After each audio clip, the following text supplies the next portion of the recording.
On the 4, an update on that lawsuit in Walker County involving a man who died in custody. We have some new information and disturbing video and pictures, and we have to warn you that these are difficult to look at. Now, we told you yesterday the mother of Anthony Tony Mitchell, seen here before his arrest, filed a wrongful death lawsuit against the Walker County Sheriff and several jail staff members after Mitchell died in custody.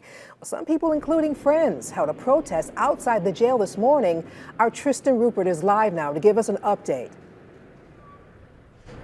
Sarah, protesters are demanding answers. They say what they've heard from the sheriff's office isn't lining up with what they're seeing on social media, with that leaked security camera footage really eliciting a huge reaction today. We'll play it for you in a few moments, but before we do, we need to warn you, it is disturbing.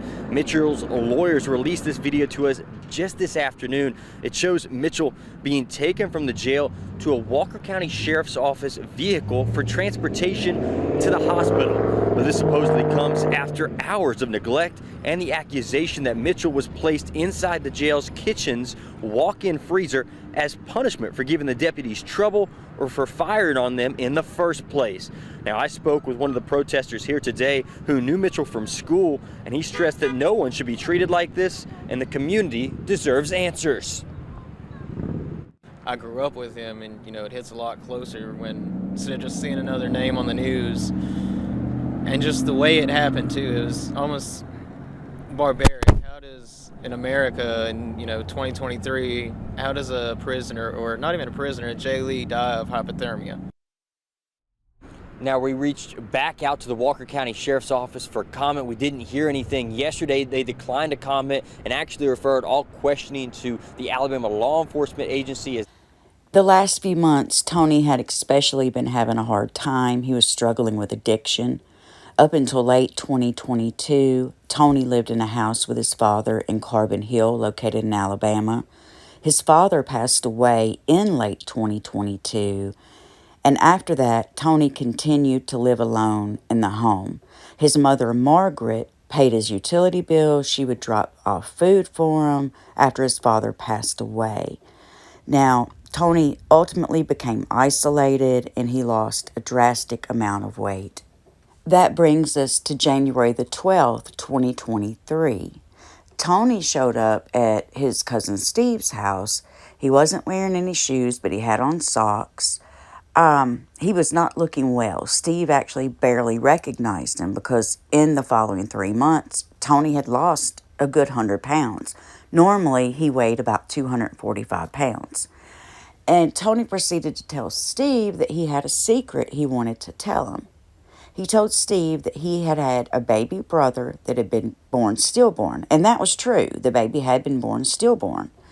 But then he went into more detail. He was telling his cousin Steve that after the baby had been born stillborn, that Tony's parents had put the baby in a box and they had placed the baby in the attic of Tony's home.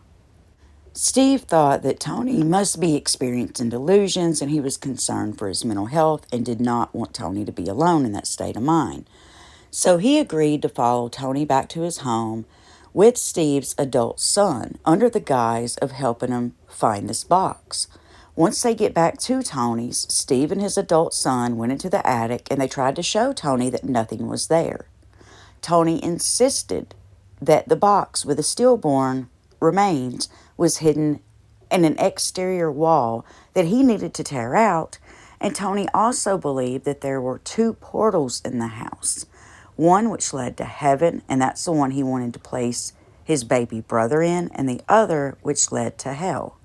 Steve and his adult son Jacob eventually left Tony at the house, promising to return and help Tony find the portal.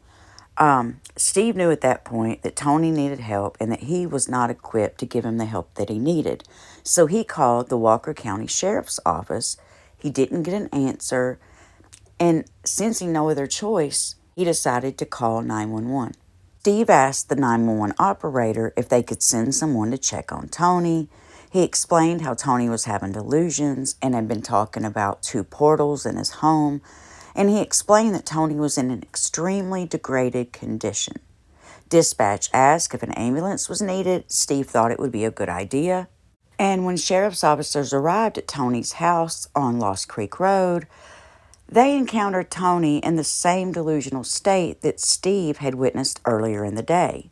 And according to the sheriff's office, when deputies arrived, Tony was in the front yard. He had brandished a pew-pew and fired at least one shot before retreating into a wooded area behind the home. After they called for backup and SWAT team arrived, Tony was eventually arrested in the woods behind his home.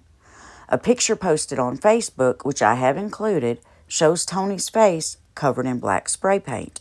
This is the day when Tony's nightmare kicked into overdrive, and 2 weeks later, he would be dead due to hypothermia.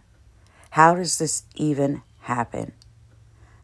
I will be covering the lawsuit. His family is now suing the sheriff's department, which I don't blame them at all, but I'll be covering the lawsuit today over on my main channel, Charlotte on the Web.